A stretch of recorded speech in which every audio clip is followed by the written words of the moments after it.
pessoal, bem-vindos ao Tudo Pro Alto, aqui novamente, Gabriel Rubens, e hoje vou falar de mais uma profissão, que é o de Technical Writer, e para falar sobre isso eu tenho aqui a Mari Moreira, que não só faz isso, como também dá aula e também é cofundadora de uma comunidade aqui no Brasil chamada de Technical Writer, Tech Writer Brasil, né? O Brasil, tô falando com sotaque. Mas tudo bem, Mari? Oi, Gabi, tudo bem com você? Muito obrigada mais uma vez pelo convite. Eu tô me sentindo honrada de estar aqui, ainda mais para falar de um assunto que eu sou suspeita para falar porque eu sou apaixonada, mas eu tenho certeza que pode, de repente, despertar o interesse aí de mais pessoas. Sim, eu acho legal também trazer alguém apaixonado assim, porque eu acho que eu vejo a comunidade de desenvolvedores, né, muito apaixonada, muito vocal, mas eu gosto de fazer esses episódios porque eu acho que existem muitas coisas legais ainda dentro de TI mesmo, né, mas que não necessariamente é sendo programador, sabe? Para construir alguma coisa grande, né, ou muitas empresas precisam de várias pessoas diferentes para juntar uma equipe, né, e a Technical Writer é mais um deles, então... Muito obrigado por aceitar o convite. E acho que para começar, né, já falei o que você faz, né, mas acho que talvez como que você chegou até aí, né, como que você decidiu trabalhar com isso, como que você aprendeu, sabe? Claro, vamos lá.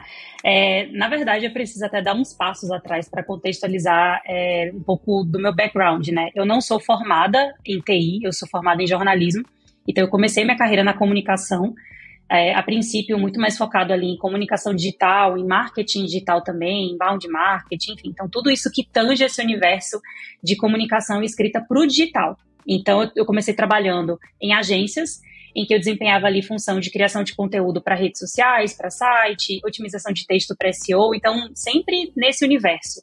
E aí, a tecnologia surgiu para mim em 2019, quando eu percebi que vários colegas meus da faculdade, que tinham se formado comigo em jornalismo, estavam migrando para a área de UX, né, a princípio ali como UX Writer. E eu nunca tinha ouvido falar até então dessa carreira.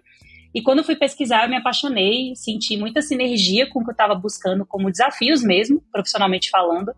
E aí topei fazer uma transição de carreira para UX Writing. E aí, inclusive, foi nesse momento que eu também tive contato com todo esse universo de comunidade em tecnologia, que a gente sabe que é muito esse berço, né, de incentivo a transições de carreira, mas também de estudos. Então, eu comecei a me relacionar com pessoas da comunidade da UX Writers Brasil e consegui fazer a minha transição de carreira muito a partir de estudos individuais, em cursos e também com o networking da comunidade. Me tornei UX Writer, só que assim, foi uma carreira a jato, porque eu fiquei pouquíssimos meses em UX e logo depois eu caí de paraquedas na área de Technical Writing, quando eu fiz uma mudança de emprego. E nessa mudança, eu acabei, sem saber, fazendo essa migração, porque eu comecei a trabalhar em times de engenharia, então alocada com pessoas ali devs, e cuidando de documentação técnica de 4 produtos que a gente tinha na empresa.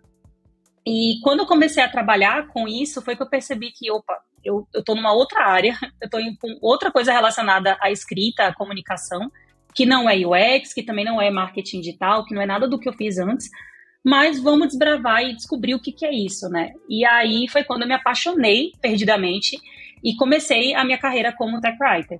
E aí comecei a princípio como equipe, digamos assim, né? Então eu era solo ali, desbravando toda a parte de documentação do projeto. Logo depois a gente conseguiu contratar outra pessoa de tech writing e aí aos poucos a gente foi formando a equipe. Fui convidada para ser gestora dessa equipe, então passei a liderar e a construir toda a parte de plano de carreira, toda a parte de role guide, então o que fazia um tech writer júnior, pleno, sênior dentro da empresa, quais eram os critérios para poder ter, por exemplo, promoção ou ter calibração de desempenho de cada pessoa que estava na equipe. Então a gente foi construindo isso até que no início desse ano eu fui para outra empresa, fui para o iFood, fiquei um tempo lá e hoje eu estou no Mercado Livre como DevCon Project Lead. Basicamente, eu estou como Tech Writer Lead dentro do Mercado Livre, num time que se chama DevCon, que seria algo como Developer Communications mesmo.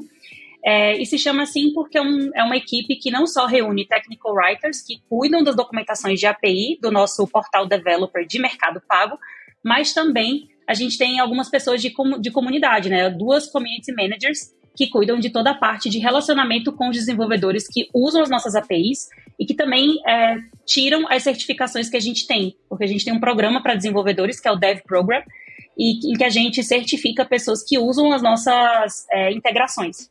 Então, basicamente, essa é um pouquinho da minha trajetória até aqui. Tá bom, que legal. Bastante coisa em pouco tempo, né? Mas eu queria saber como que foi esse comecinho, porque você não vem da área, né, de engenharia, você não vem de ciência da computação, né? Então, tu cai no mundo novo e é uma sopa de letra, né? Eu acho que até eu, na minha formação, quando eu comecei na faculdade, ou até antes tentando ler, era muita coisa, muito nomezinho, muito termo em inglês, né? Então, até antes de entrar nessa pergunta, qual que seria a tradução? Eu fico com medo, das vezes, de traduzir ao pé da letra de como escritor técnico, escritura técnica. É isso mesmo? Uhum. Pode ser. Na verdade, existem várias nomenclaturas, mesmo em inglês, assim. Tá. A gente tem technical writer, a gente tem technical author, e algumas empresas usam. Tem documentarian. No Brasil seria analista de documentação, redator técnico ou redatora técnica, escritor ou escritora técnico, comunicador técnico. Então, eu te diria que depende muito da empresa, sabe? Já trabalhei em empresas que era technical writer, aqui no Mercado Livre usa technical communicator, então é bem relativo. Tá bom, boa. Agora, voltando à minha pergunta, né? Mas foi bom esclarecer, até para quem mais estiver ouvindo, quando for pesquisar e ver coisas diferentes, sabe que às vezes pode estar relacionado à mesma coisa, né? Mas é engraçado, em TI tem muito isso. Talvez não só em TI, mas às vezes tem vários nomes diferentes. Então, às vezes, quando eu vou conversar com alguém, eu tento entender o que a pessoa faz no dia a dia mais do que qual que é o cargo, sabe? Porque às vezes fica meio confuso de empresa para empresa. Mas com voltando certeza. Sobre o teu começo, né? Como que foi chegar numa empresa que, sei lá, trabalha com TI, tem uma equipe de TI, são desenvolvedores? Eu acho que algumas vezes, né? Não sempre, mas a forma de pensar é diferente, sabe? Como eu já trabalhei em várias equipes, eu tive problema de pessoas que trabalham com UX, UI, sabe, com desenvolvedores, sabe, e vice-versa. Até mesmo QA, que tá ali próximo, mas às vezes o pessoal, assim, tem mais dificuldade de se entender, porque tem interesses diferentes. E eu fico imaginando ainda pra ti, que vem de uma área completamente diferente, né? Que é bom que traz essa diversidade maior, mas ao mesmo tempo traz um conhecimento, background diferente. Então, como que foi pra ti chegar numa equipe de TI? Você sabe que eu já me perguntei muito isso, assim, e acho que outras pessoas já me perguntaram isso, e a verdade é que, assim, eu acho que foi muito adrenalina do momento. Eu tinha acabado de começar numa empresa nova, e eram muitas coisas para absorver. E a verdade é que eu não parei para pensar no grau de complexidade daquilo, assim. Aliás, eu sabia que era complexo. Eu até brinco que eu saía de algumas reuniões com dor de cabeça, porque eram muitos termos ali, eu não entendia absolutamente nada. Eu anotava no meu caderninho que fica aqui do lado da minha mesa vários termos ali da sopinha de letras de TI, né? Mas a verdade é que eu não parei para pensar no momento em que as coisas começaram a acontecer naquele começo sobre o quão difícil era aquilo, sabe? Foi algo que basicamente o que eu pensei foi: eu sou uma profissional de comunicação, independente da vertente da escrita que eu vou atuar aqui, por mais que eu não conheça e não entenda muito bem o que eu estou fazendo aqui, no sentido de não sei que tipo de área da escrita, que tipo de writing é esse aqui especificamente, mas eu sou jornalista de formação e eu sou comunicadora.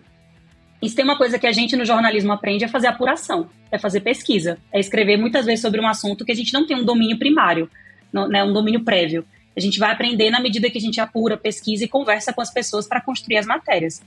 Então, eu me apossei muito disso, assim, nesse momento. Eu falei, eu vou atrás disso, eu vou perguntar para as pessoas o que eu não sei, eu vou tirar dúvidas, eu vou pedir para algumas pessoas desenvolvedoras do time para poder rodar a demonstração da feature ou do produto para eu entender na prática o que é aquilo, e vou tentar me colocar no lugar de a pessoa que vai ler isso, que eu estou documentando, ela não tem o mesmo contexto que a pessoa que desenvolveu.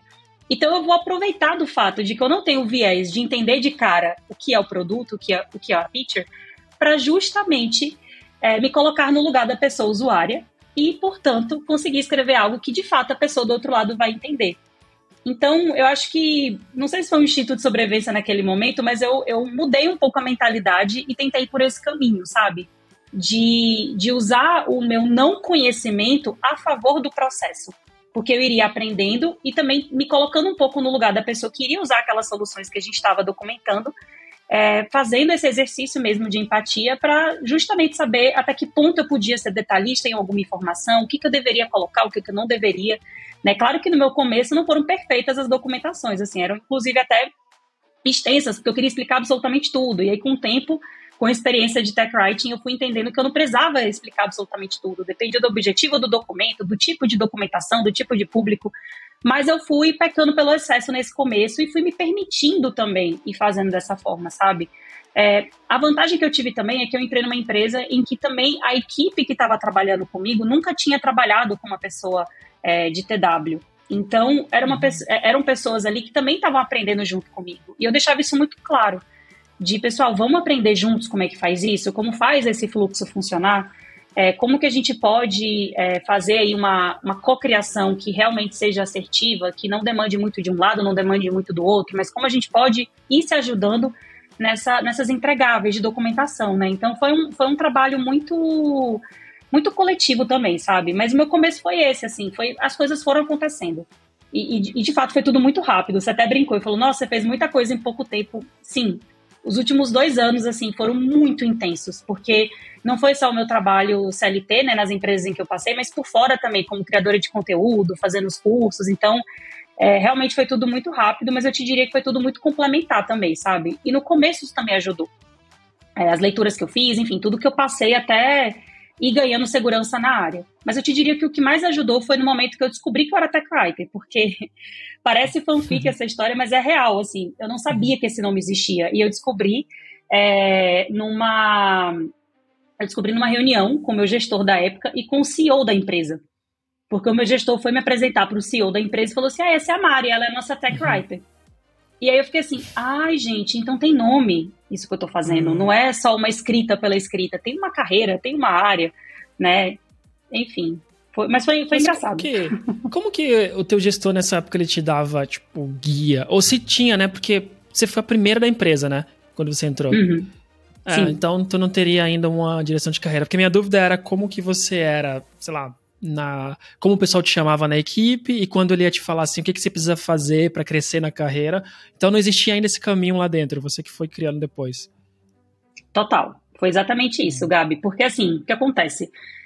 Eu brinco, e eu já falei isso em outros lugares, então em relação à minha empresa está muito bem resolvido, mas isso é verdade, assim, foi uma contratação errada que deu muito certo, porque quando eu entrei no processo seletivo, o nome da vaga era UX Writer. Então, a princípio, eu achei que se tratava de uma oportunidade dentro de UX. E quando eu comecei a trabalhar e comecei a ver as entregáveis que eu estava executando, foi o momento em que minha ficha caiu e falei, opa, não é UX, mas eu também não sei do que se trata.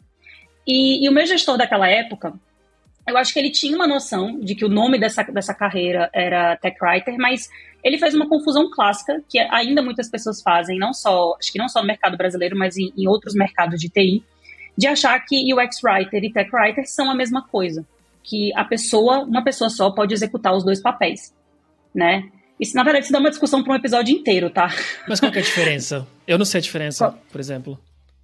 Tá, então vou fazer esse parênteses para dar a diferença. Sim, por favor. Tech Writer, na área de Tech Writing, que é a redação técnica, é a área que cuida da criação de conteúdos técnicos muito focados em orientar as pessoas a usarem um produto, orientar tecnicamente falando. Então, release notes, user guides, documentações técnicas, tutoriais, how-to guides, então todo tipo de conteúdo que é construído com foco em explicar o que é um produto, como ele funciona, quais são as suas funcionalidades, quais são os casos de erro e como soluciona, então troubleshooting entra muito aqui também.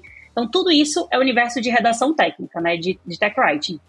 O UX Writing, ele também escreve com foco em ajudar a pessoa a solucionar um problema, só que a diferença é que o ponto de contato de onde essa comunicação chega para o usuário, geralmente é numa interface. Então, seja um aplicativo, seja um site. Então, por exemplo, quando você entra num aplicativo para fazer uma redefinição de senha, ou então você faz um fluxo de transferência bancária, ou ainda um fluxo de agendamento de uma consulta médica, sei lá. Geralmente, essas jornadas do usuário são desenhadas e pensadas em termos de conteúdo por profissionais de UX Writing, ou de Content Design, que é uma outra nomenclatura que a área costuma usar. De forma resumida, se a gente fosse fazer uma comparação mais lúdica, né? Eu gosto muito de usar a analogia do jogo de tabuleiro. É só você pensar, sei lá, no Monopoly, por exemplo, né? Que é um jogo clássico. Se você tem ali o Monopoly, você tem o tabuleiro do Monopoly, que é o texto ali da interface direta. Esse texto seria do UX Writer, por exemplo. Mas você tem o manual de instrução do jogo, que é um conteúdo tão importante quanto o próprio tabuleiro. Porque se você está jogando com alguém que nunca jogou Monopoly antes ou não se recorda das regras do jogo, ela precisa ler aquilo para ter essa informação. Então, esse manual de instrução do jogo seria um Tech Writer, por exemplo. Né? Então, fantástico. São áreas irmãs, de fato. Né? Mas, assim... Mas elas precisam ter a sua diferenciação até para que a gente consiga se aprofundar na devida forma, né? É só a gente pensar, por exemplo, em desenvolvimento. Você tem o front, você tem o back-end, né? Claro que você vai ter o full stack, que vai olhar talvez um pouco lá, um pouco cá. Mas eu entendo que o mercado, por exemplo, de desenvolvimento defenda que exista back e front justamente para que se aprofunde na devida qualidade. No caso de writing, a mesma coisa, né? Como se tech writing fosse o back-end e o UX writing fosse o front-end, sabe? Entendi, fantástica analogia. Acho que facilitou muito, assim, para entender e ficou fácil para mim até explicar para alguém. Mas eu nunca tinha ouvido UX Writer, por exemplo, sabe? O que você está falando, nas empresas que eu trabalhei, sempre acabava sendo feito até pelo UX mesmo. Não tinha uma pessoa especialista só para isso. Então, é interessante saber. Eu até vou dar uma pesquisada melhor e talvez até chamar alguém para fazer um episódio só sobre isso, porque eu acho que é uma coisa que eu acabo aprendendo também, então. Ai, sim, chama. Imagina, tu conhece alguma? Vai ser uma baita... Sim, já vou deixar depois, mandar para você uma listinha de pessoas maravilhosas para você conversar. Perfeito, perfeito. Agora, voltando para as tuas empresas, né? Tu passou por mais de uma, então é legal para poder comparar e até com um papel diferente, né? Mas eu queria primeiro ir para essa primeira, que eu acho que é onde a maioria das pessoas vão se encontrar, que é... entrando numa equipe e tendo que trabalhar com a equipe, né, de desenvolvedores, e ainda no teu caso tendo que desbravar para entender o que era aquele conteúdo, para entender a feature, né? Como que era a composição da equipe que você trabalhava e qual que era o teu papel? Era fazer documentação de API? Não, era fazer documentação para outros usuários técnicos? Era para o usuário final? Então, o que era? Claro, vamos lá. Essa primeira empresa que eu passei foi a Zup, né, Zup Innovation. Quando eu entrei na Zup, foi justamente para cuidar de 4 projetos open source que a Zup até então, naquela época, estava terminando de desenvolver para lançar para a comunidade. Então, eram 4 projetos que eram o Beagle, o Charles, o Rich e o OroSec. Então, a gente tinha um produto que era BFF, que era justamente um Framework Server Driven UI.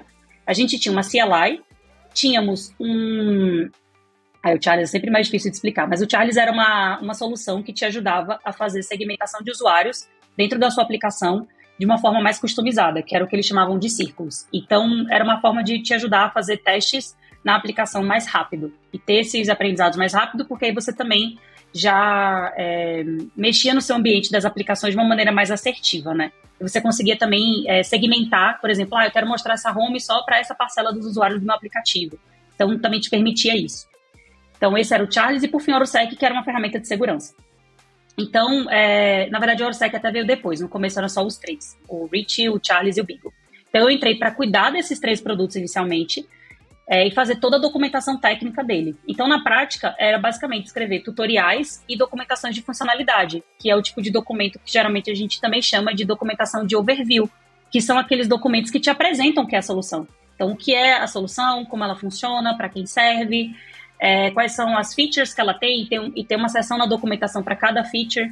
No caso, por exemplo, do Beagle, que era um framework, a gente tinha, por exemplo, seções para cada sistema operacional. Então, tinha uma parte só para Android, uma parte só para web, uma parte só para iOS.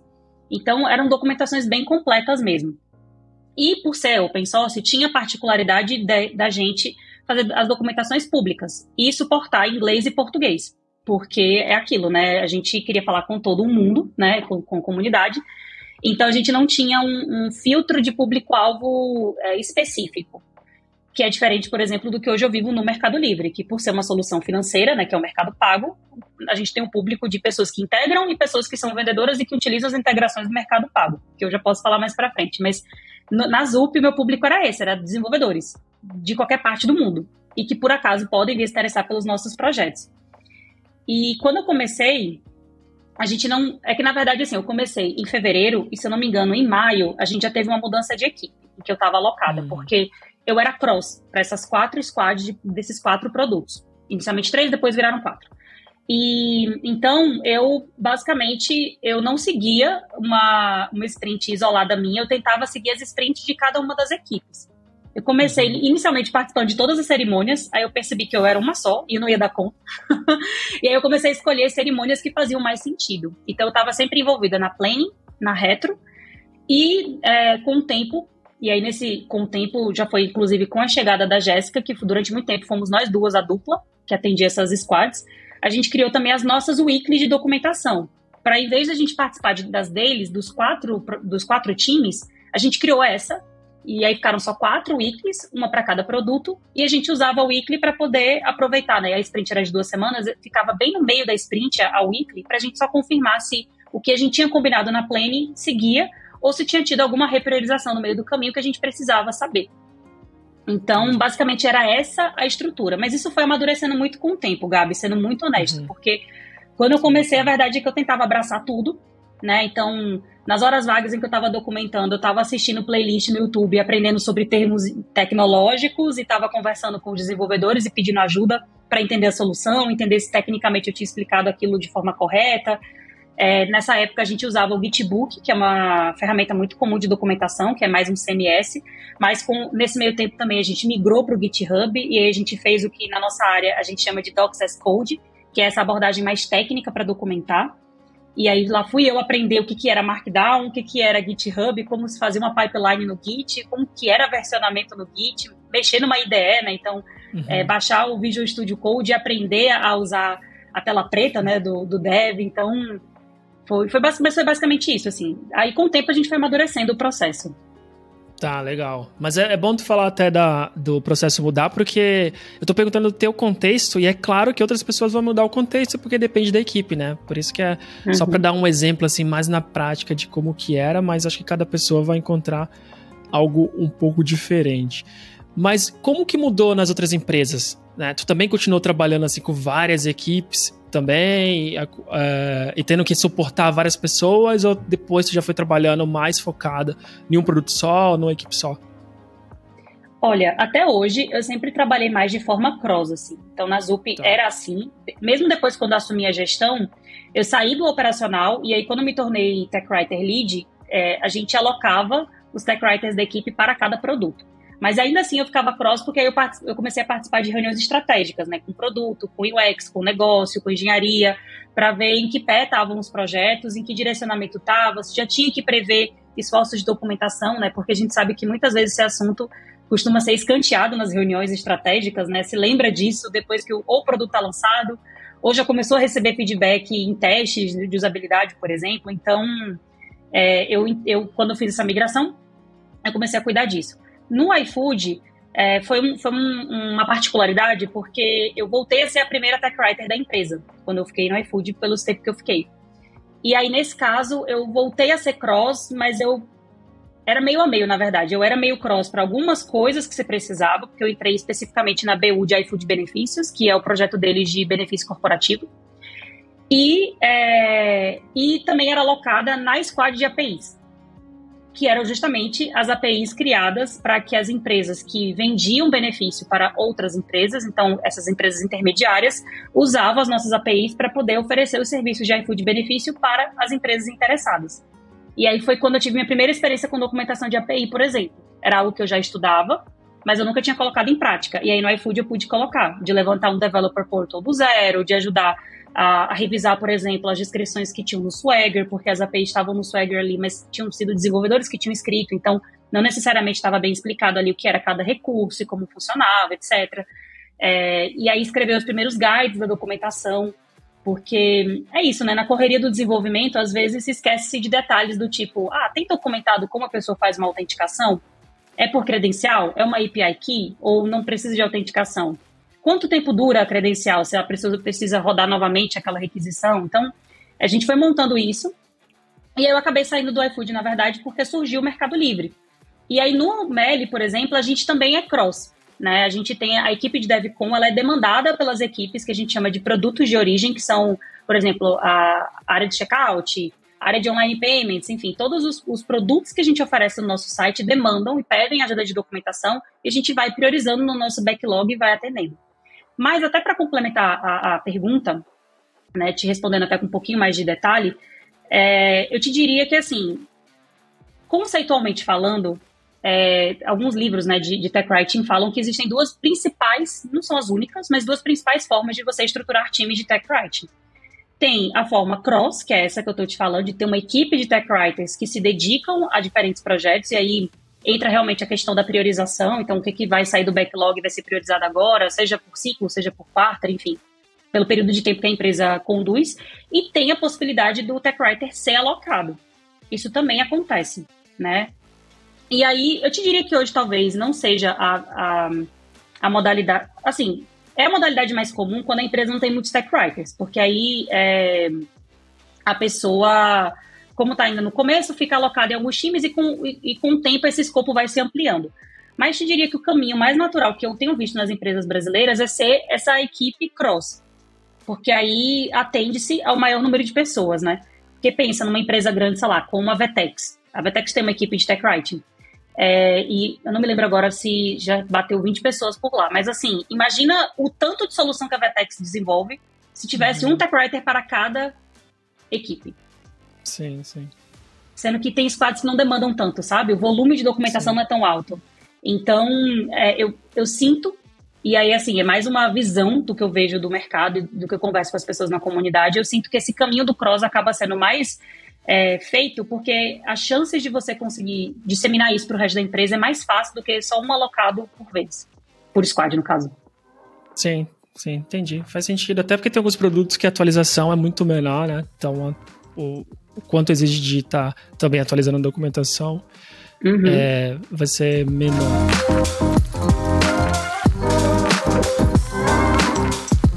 Consegui entender, então, sobre a forma de trabalho. E agora tu estava comentando até, né, eu aprendi sobre API. Então eu queria dar um passo atrás novamente e queria saber como que tu aprendeu a profissão em si, sabe?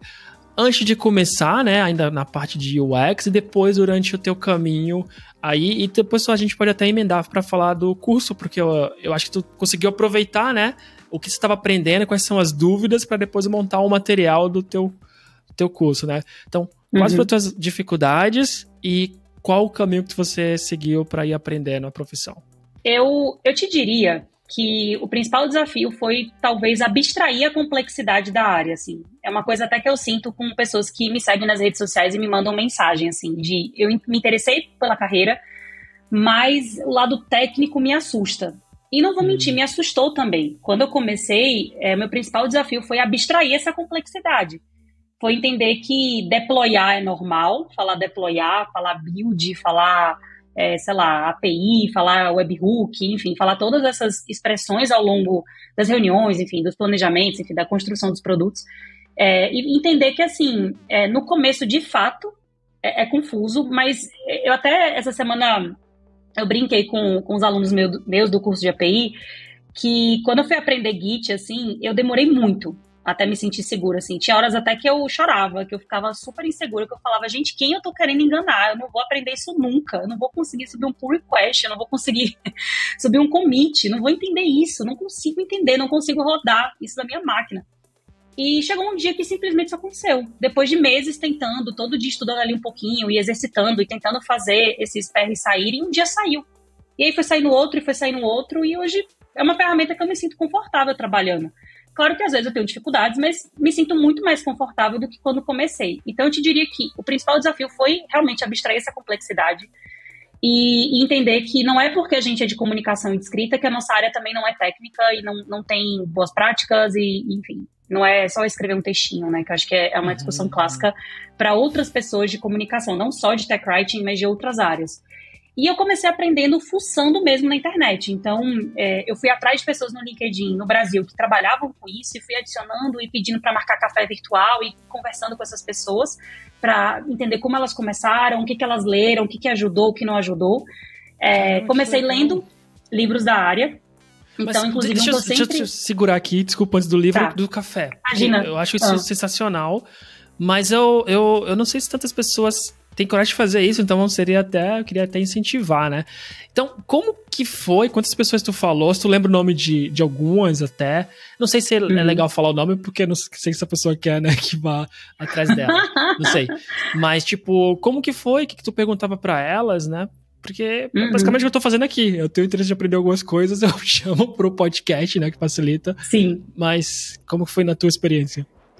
Então, foi super natural. Eu não sei se é porque eu sou meio cara de pau, e eu preciso ser sincera com você que tá nos ouvindo. Eu sou cara de pau, gente. Eu acho que, assim, aquele ditado de quem tem boca vai a Roma, ele não pode ser mais verdadeiro. Eu acho que em transição de carreira, em mentoria, em aprendizados na nossa carreira como um todo, eu acho que ter a humildade de perguntar e falar, tô aprendendo, quero conhecer mais, será que você pode conversar comigo? Será que a gente pode marcar um papo? Eu acho que não é problema nenhum. Aliás, eu acho que é até uma postura recomendável, assim. Acho que a gente precisa se sentir à vontade. Claro, vão ter pessoas que vão te ignorar, óbvio, eu também fui ignorada. Mas, assim, eu recebi altas respostas positivas, assim. De inclusive, pessoas que depois, até hoje, são minhas amigas. E até hoje eu converso sobre carreiras, sobre questões que eu tô vivendo na empresa ou nas coisas que eu faço por fora. Então, não se sintam acanhados ou acanhadas de se desbravarem e mandar mensagem para as pessoas, assim. Eu acho que é natural, às vezes, para algumas pessoas que, trabalha, sei lá, no Nubank, ou trabalha em tal empresa, trabalha no Vale do Silício, eu não vou mandar mensagem para essa pessoa, porque essa pessoa, né, se coloca quase que num pedestal, né? Acho que a admiração não deve ser não deve se transformar numa inacessibilidade, sabe? Eu acho que não custa nada. O pior que pode acontecer é você não ser retornado, né? Ou retornada. É um risco. Mas eu pelo menos, entendi naquele momento que, assim, eu tô entrando numa área que eu não conheço, que me apaixonei profundamente, mas eu quero conhecer outras pessoas do Brasil que fazem isso. Não é possível que só exista eu no mercado brasileiro inteiro, né? Então eu fui, assim, recebi o retorno da galera, conversei com essas pessoas, me apresentava já falando, eu sou a Mari, eu comecei como tech writer há pouco tempo aqui na Zup, ainda estou aprendendo sobre a carreira, vi que você já trabalha há um tempo, será que a gente pode marcar um café? Eu queria muito conversar com alguém que já está há mais tempo, para eu saber, por exemplo, que livros ler, que materiais estudar, por onde eu posso começar a me aprofundar na área, e é isso. E fiquei muito feliz de ver depois que a vida fez com que um ciclo muito bonito acontecesse, porque depois de um tempo eu passei a deixar de ser só apenas a pessoa que convidava para os cafés virtuais e comecei a ser convidada para cafés virtuais. Então as pessoas também começaram a me mandar mensagem e hoje eu procuro sempre responder todo mundo e eu vou frisar também aqui, porque eu já falei isso em palestra, em apresentação, me mandem mensagem. Eu procuro responder o mais rápido possível e procuro ser atenciosa com todo mundo, porque eu sei o quanto isso pode ajudar alguém, né? Não é, virou criadora de conteúdo, então é estrelinha tech, não vai responder mais direct, não vai... Não, sabe? Não sou essa pessoa, gente. Se existem outras pessoas no mercado, cada um sabe o que é melhor pra si, mas eu não sou essa pessoa e sempre que eu posso, eu respondo. Se me convidam pra participar das coisas, eu vou. Eu até brinco que eu falo que comigo o problema é um problema bom, que assim, não me chama que eu vou. Não me chama pra fazer as coisas que eu apareço. Aqui é a prova. Tu respondeu na mesma hora falando que sim. Marcou, sei lá, para um dia ou 3 dias depois já, então tá aqui a prova. Então, sim. Porque eu acho que essa troca ela precisa acontecer, sabe, Gabi? Eu acho que uma das coisas mais bacanas do mercado de tecnologia é essa troca mesmo, orgânica que acaba acontecendo, seja através de eventos, de palestras, de episódios como esse, mas também em directs, nas redes sociais, em comunidades. Então, acho que quanto mais a gente pode fomentar isso, pelo menos hoje eu tento usar da visibilidade que eu conquistei com as coisas que eu fiz para ajudar mais pessoas a chegarem onde eu cheguei. Eu acho que é para isso que eu faço as coisas que eu faço, é para isso que os cursos nasceram, é para isso que eu participo de episódios como esse, é para isso que eu faço palestras, porque eu acho que é o mínimo que eu posso fazer, é retornar tudo que eu aprendi. Tá bom, que legal. Você estava falando de livro e eu vou voltar lá, mas eu acho que a gente tem um gancho perfeito para falar das comunidades. Tanto das que você participou, como da que você é co-criadora também, né?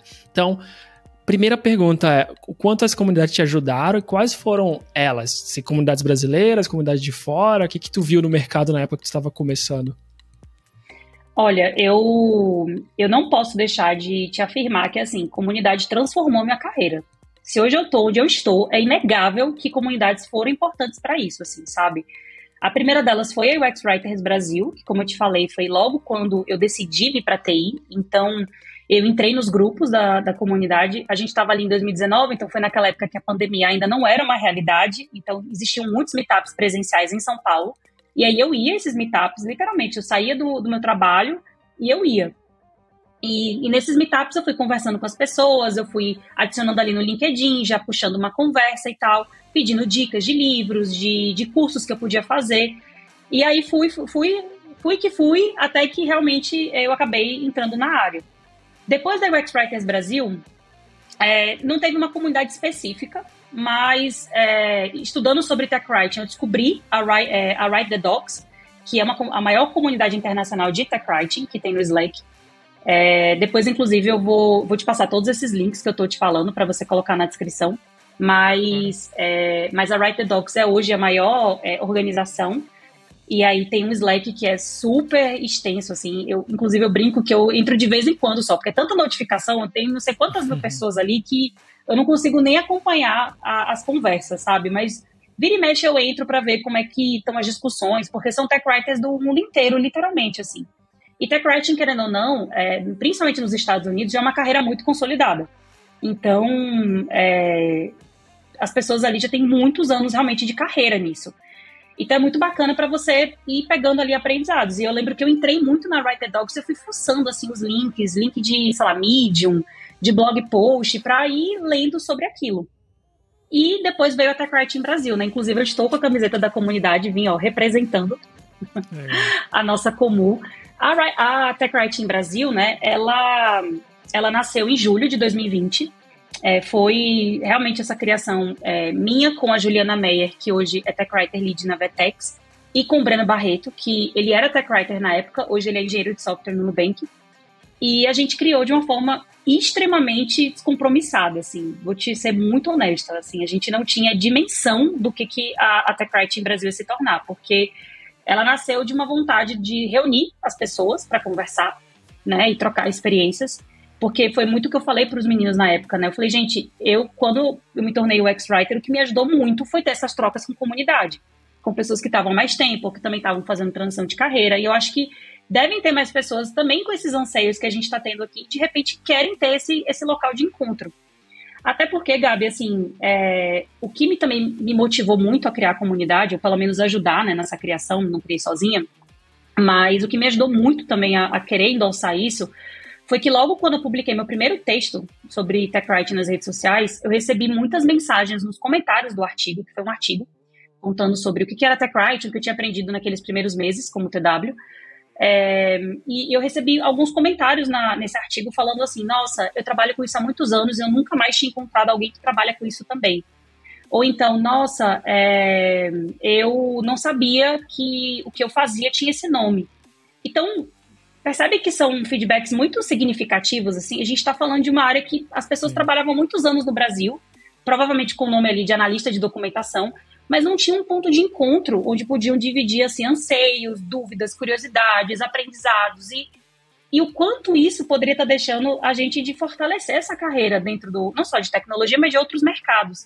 Então, veio muito desse desejo também, sabe? De ter visto como a comunidade UX Writing cresceu por causa de comunidade, e pôde levar essa pauta em eventos, dentro das empresas, em meetups da própria comunidade, e de um desejo de fazer isso para a Tech Writing também.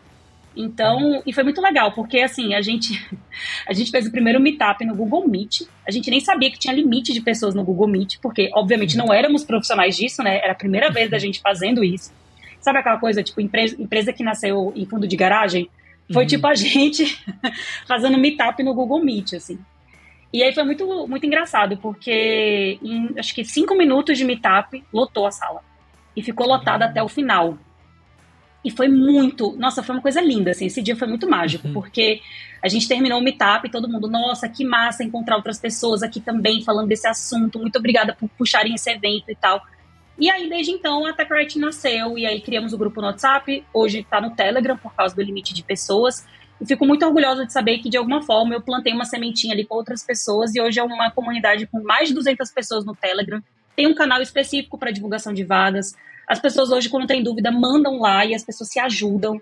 Então, é muito lindo ver que hoje, realmente, essa semente frutificou e tem esses frutos que estão continua amadurecendo, sabe? E crescendo e surgindo. Então, eu sou apaixonada por comunidade. Eu acho que, claro, cada um tem sua motivação para estar em uma comunidade, mas eu acho que a coisa mais linda é quando isso acontece, sabe?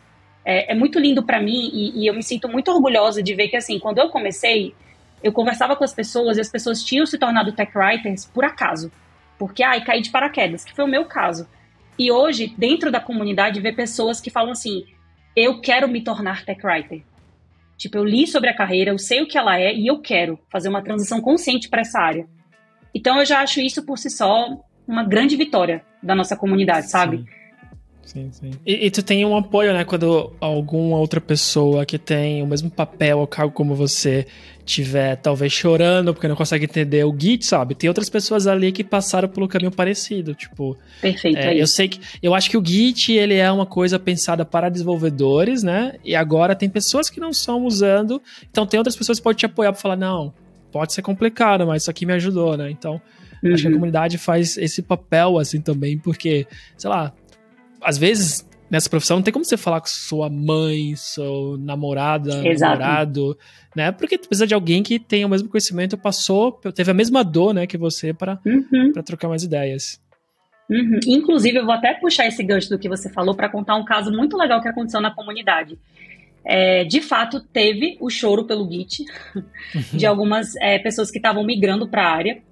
E foi muito legal, porque uma delas começou a estudar Git e GitHub com cursos gratuitos que tinham no YouTube e enfim, sei lá, Udemy quando tá com desconto, enfim. Começou a estudar e aí resolveu criar um grupo de estudo para mais pessoas aprenderem Git ali coletivamente. E esse grupo nasceu. E aí as pessoas, não, vamos sair daqui do grupo da comunidade para não lotar com esse assunto. E aí criaram um grupo separado com pessoas que nasceram, ou seja, que vieram da comunidade, criaram esse grupo para as pessoas se ajudarem. E hoje, assim, essas pessoas, muitas delas são, tipo, melhores amigas, que moram na mesma cidade, eles saem juntas ou fazem rolês juntas. Então, é muito legal ver que muitas amizades nasceram da comunidade, dessa grande inteligência coletiva, sabe? Que eu acho que, no fundo, é o grande propósito de uma comunidade, né? Ser esse repositório coletivo de conhecimento e troca de aprendizado. Sim. No tempo que eu era desenvolvedor mesmo, no começo... Eu já até briguei com algumas pessoas, que muita gente não sabe o quanto eu devo a elas, né? Ainda muito na comunidade GUJ, Grupo de Usuários Java.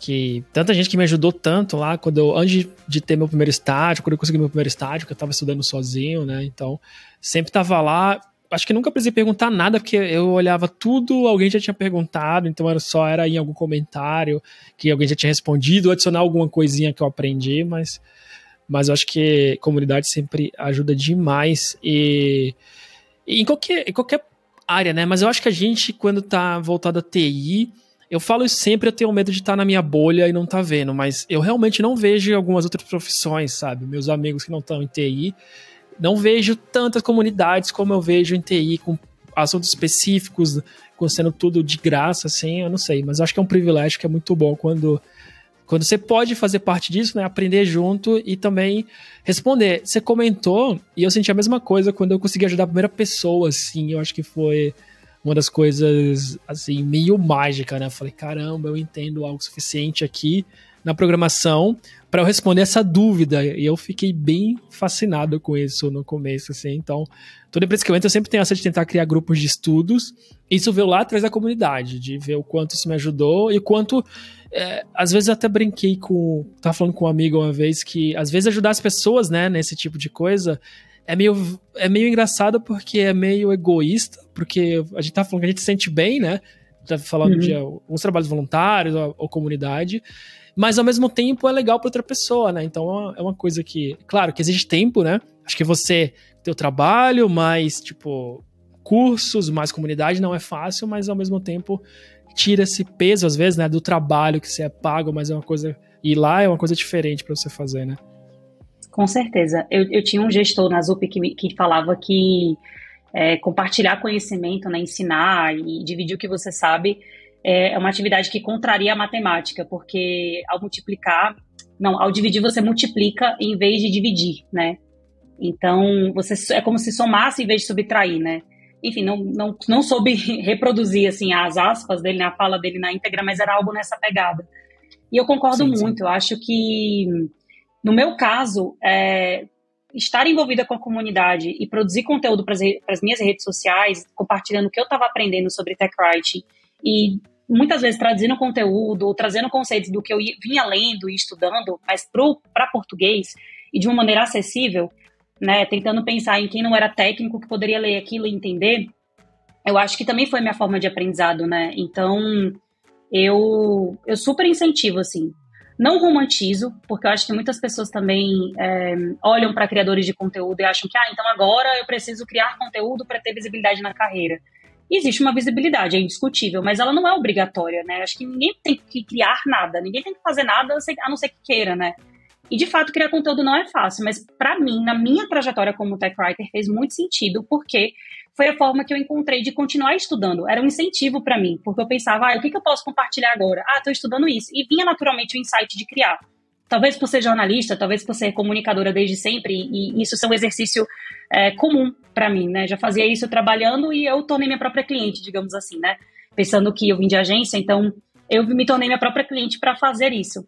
Então foi muito natural, mas acho que cada um sabe o que faz mais sentido, né? Acho que ninguém é obrigado a criar conteúdo, mas no meu caso, criar conteúdo fez muita diferença na minha carreira. E me ajudou muito a continuar alimentando isso. Então, me incentivava a querer estudar, a continuar estudando. E eu achava um barato quando eu compartilhava algo e aquilo ajudava alguém de alguma forma. Então, é algo que me fazia bem. Então, acho que eu uni o útil ao agradável nesse sentido, sabe?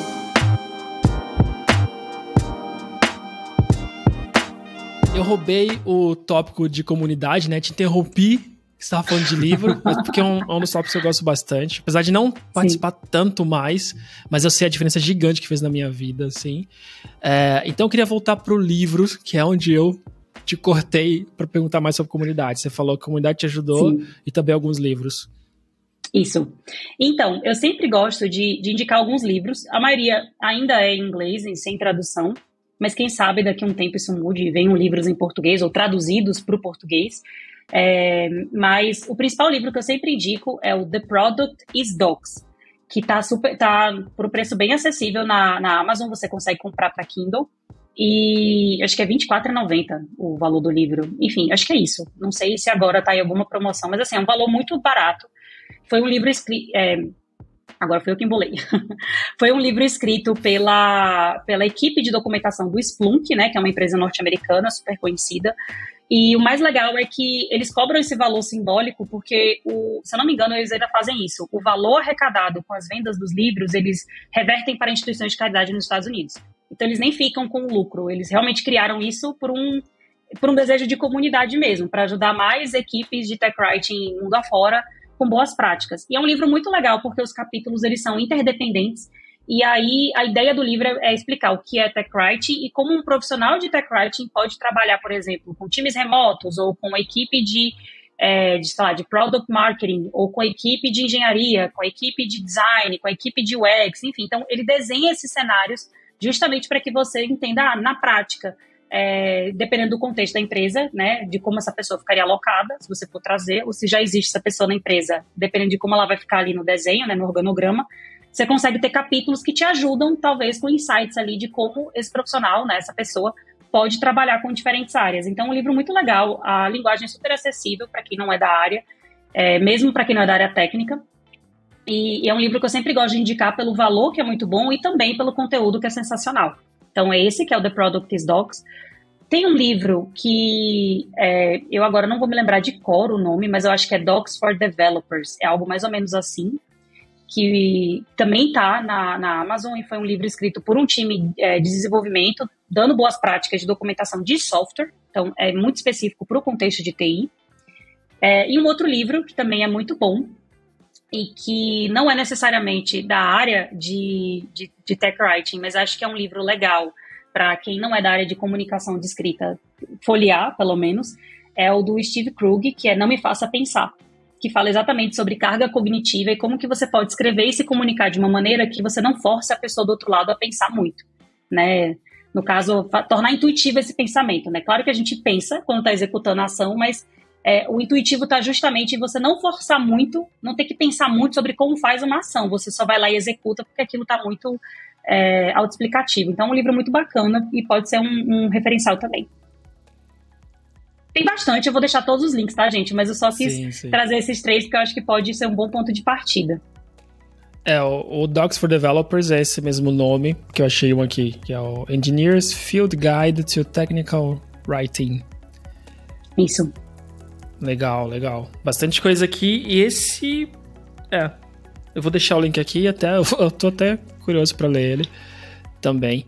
E acho que agora, o que você indicaria para alguém que quer ir para a área, independente de ser uma pessoa técnica ou não, estudar, e eu acho que aí dá para fazer um link com tudo que a gente está falando, né? Tanto as comunidades, o livro que você já falou também, e até o seu próprio curso, né? Então, o que você daria assim, por onde começar, o que fazer, o que procura, sei lá, qualquer coisinha que você acha, quando alguém te mandou uma mensagem hoje no LinkedIn, né? Qual que é a tua resposta?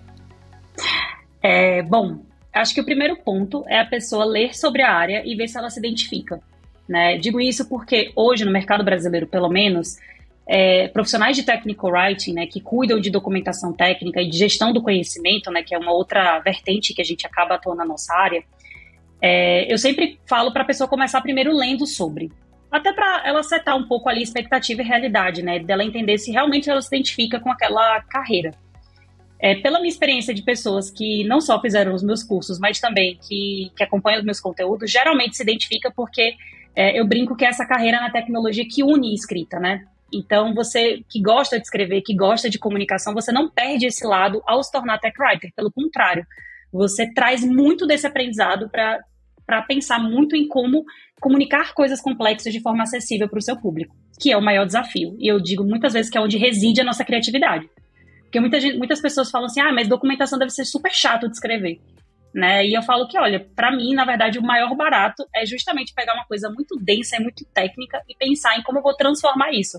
Seja numa tabela, seja em um code snippet, seja em texto, seja em infográfico, seja em, enfim, N vertentes, N possibilidades aí de formatos mesmo de conteúdo.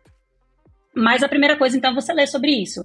E a segunda, com certeza, é você ir atrás da nossa comunidade, da Tech Writing Brasil. Tem muitas pessoas que estão em transição de carreira, então eu acho que pode ser uma baita oportunidade para você conversar com outras pessoas que estão no mesmo cenário que você e de alguma forma também te ajudarem com dicas complementares ou te ouvirem e dividir ali os anseios, dúvidas, curiosidades, enfim, acho que ajuda muito fazer uma transição de carreira quando você encontra outras pessoas que estão na mesma situação que você, que estão ali no mesmo patamar, né, estão no mesmo passo. E a terceira coisa, que aí não deixa de ser um jabá, mas tem realmente os cursos, né, acho que o curso que eu mais tenho... Não, mentira, eu tenho orgulho dos dois. Os meus 2 filhos eu tenho orgulho igual, mas eu gosto muito de falar do Trilhando Sua Carreira em TW, que é o TCTW, porque ele foi desenhado exatamente para esse cenário, Gabi, pensando em quem quer migrar para tecnologia e não conhece nada de nada de nada.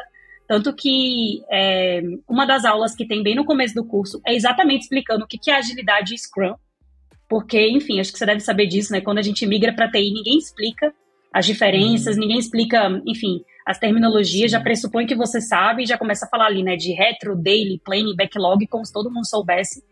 E então o curso foi desenhado exatamente para isso, para você que se interessou pela carreira, quer dar os primeiros passos, mas ainda não tem tanta bagagem técnica. Ou quem tem, quer migrar para a área, também é válido. Mas eu fico muito orgulhosa de saber que o curso ajuda muito para quem é essa galera, que não sabe nada ainda, que está muito cru, que está entrando agora em TI. Então, o TCTW pode ser uma baita porta de entrada nesse sentido.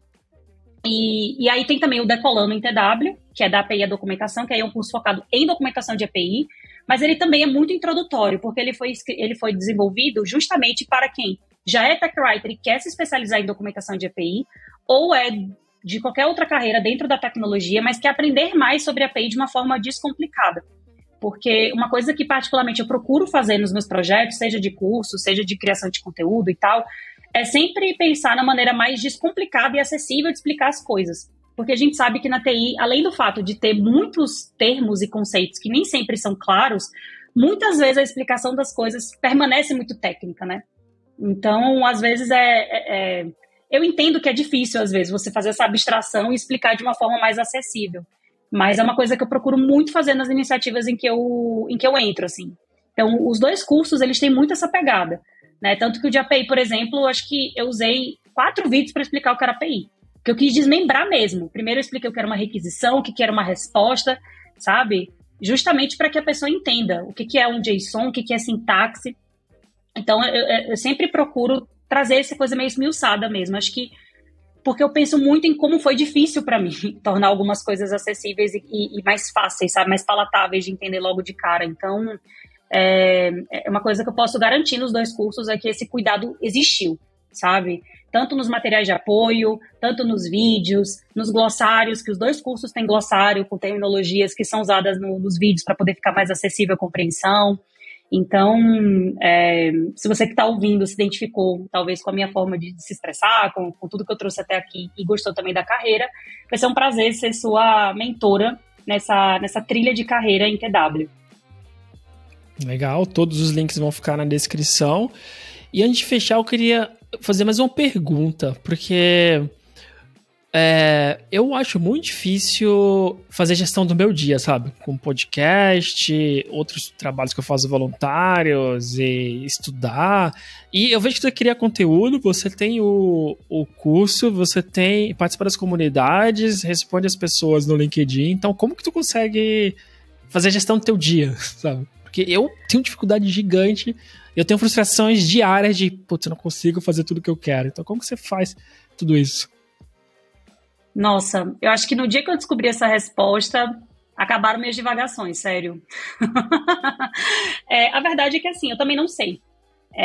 Eu tô numa fase, especificamente agora, que a gente tá gravando aqui, eu tô numa fase que eu tô justamente redescobrindo o meu ritmo de trabalho. De fato, eu fiz muita coisa nos meus últimos 2 anos, assim, eu não posso negar, eu fiz muita coisa. E acho que a pandemia contribuiu também, porque, querendo ou não, ao ficarmos em casa, a gente, né, o tempo que a gente tinha para viver o mundo lá fora, a gente teve que descobrir como viver o mundo dentro de casa, né? Enfim, quem tinha o privilégio de poder ficar em casa.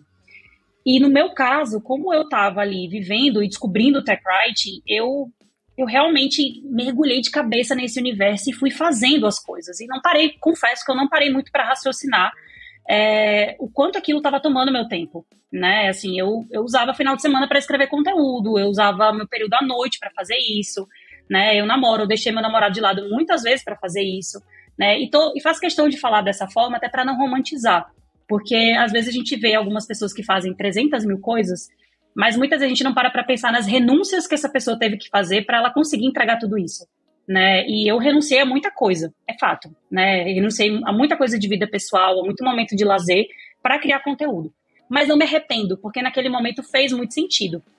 Hoje eu estou numa fase que eu faço o melhor que eu posso fazer todos os dias. Então, eu sou uma pessoa extremamente ativa, muito, né, agitada, assim, eu gosto de fazer muitas coisas.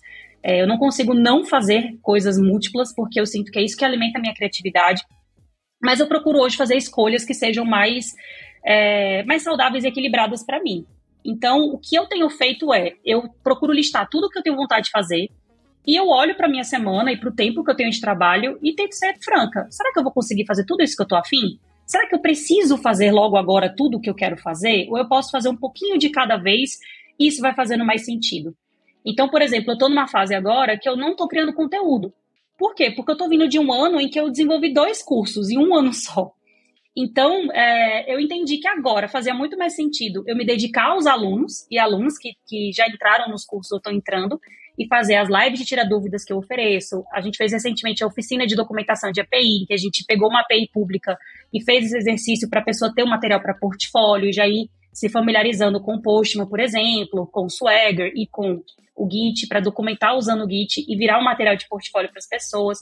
Então, eu entendi que hoje, no momento que eu estou, fazia mais sentido eu me dedicar para isso. Eu falei, quer saber? Não vou pegar em criação de conteúdo agora. Vou estar ativa ali no LinkedIn, respondendo as pessoas e tal, que me manda mensagem, mas não vou criar coisas do zero agora, porque minha cabeça eu não vou conseguir. E aí vai gerar uma frustração, vai gerar uma ansiedade, então eu não vou fazer isso. Então, eu te diria que assim, o que eu faço eu procuro fazer esses acordos comigo, de entender tudo o que eu quero fazer, os espaços disponíveis que eu tenho na minha agenda para isso, e como eu consigo ir encaixando. E quando eu não consigo encaixar, eu tento acolher. Porque, assim, eu me cobro muito, né? Me cobro estar ativa, me cobro estar fazendo coisas, mas principalmente esse segundo semestre de 2022, eu entendi que se eu continuasse fazendo isso comigo, eu não ia estar bem para continuar fazendo essas coisas. Então, eu acho que se eu posso dar alguma dica para quem está nos assistindo ou nos escutando, é realmente de ter esse olhar muito honesto para si, né? Do quanto tem de tempo disponível, do que está a fim de fazer, se for necessário fazer renúncias, fazer essas renúncias, mas de forma consciente, e sempre procurando ter um ritmo mais equilibrado e saudável possível. Claro que vão ter momentos em que vai estar mais corrido, que vai estar um pouco mais estressante, mas ainda assim, que tudo isso acontece de uma forma consciente. Do tipo, agora eu estou trabalhando, escrevendo um artigo no domingo, mas porque eu topei fazer essa renúncia de tempo, eu topei dedicar esse tempo para isso. Porque, de alguma forma, isso faz sentido para mim, isso é uma prioridade, isso me faz bem, é algo que eu quero fazer. Então, acho que não é uma ciência exata, mas acho que pelo menos para mim tem funcionado. Não, muito bom. Eu acho que a pergunta é muito pessoal mesmo para entender como você faz, porque, como eu falei, foram muita coisa em tão pouco tempo assim. Sim. E é legal você falar que não veio sem outros sacrifícios, né? Foram escolhas. E que bom que tu conseguiu usar o tempo da pandemia, né? Tipo, para criar algo e para mudar, assim, a tua carreira e eu acho legal, porque agora tá ajudando as outras pessoas a fazer o mesmo. Então, muito obrigado pela resposta. Acho que fica de mais insights aqui para mim também, como gerir as coisas. Imagina. Agora, antes de fechar, eu queria que tu aproveitasse, né, para falar novamente todos esses seus links, onde que o pessoal acha a comunidade. Então, qualquer coisa que tu quiser falar agora e deixar. E claro, novamente, vai estar tudo na descrição, mas, por favor, para quem estiver só ouvindo o áudio, onde que o pessoal te acha? Maravilha, Gabi. Bom, se você quer continuar me seguindo, quer trocar ideia comigo, de novo, meu inbox, meu direct está sempre aberto, o Gabi é prova disso. É só você me procurar no LinkedIn e no Instagram como Mari Moreira TW. Eu também tenho um site, que é o marimoreiratw.com.br. Lá você encontra link para os 2 cursos, né? Então, o Decolando em TW, que é focado em documentação de API, e o TCTW, que é o Trilhando Sua Carreira em TW, que é focado para quem está em transição de carreira, quer se tornar tech writer. E em relação à comunidade, se eu não me engano, o site da comunidade é techwriting.com.br, mas se você tiver dificuldade aí para encontrar, pode me mandar um direct também, que eu mando o link do Telegram, mando o link específico para divulgação de vagas, isso aí é tranquilo, tá bom? E, gente, obrigada pelo espaço, Gabi, obrigada de verdade, eu me sinto muito feliz de compartilhar isso com mais pessoas, eu espero de verdade que quem está nos escutando ou assistindo tenha se identificado ou tenha se interessado, ou de repente manda esse link para alguém que pode se interessar, enfim, acho que o que eu puder fazer para continuar passando isso para mais pessoas, eu tô aqui para isso. E fiquem à vontade para me escrever, gente. É isso, obrigada. Eu que agradeço e com frequência eu fico bem orgulhoso assim de estar fazendo esse podcast, né? Tu sabe como dá trabalho criar as coisas, mas acho que episódios como esse assim sempre dá aquela sensação, putz, que legal que eu não paro de fazer, né? Mesmo às vezes dando trabalho para fazer edição, etc. Então, muito obrigado mesmo. Espero que a gente tenha a oportunidade de gravar um outro, mas no futuro.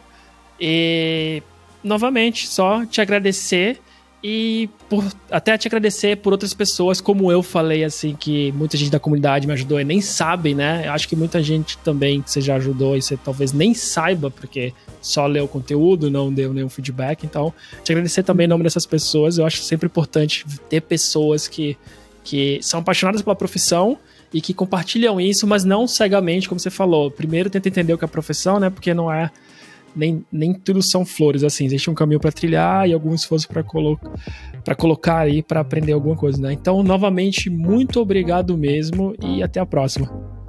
Ai, obrigada a você, Gabi. E até a próxima, é só chamar. Só chamar que eu venho.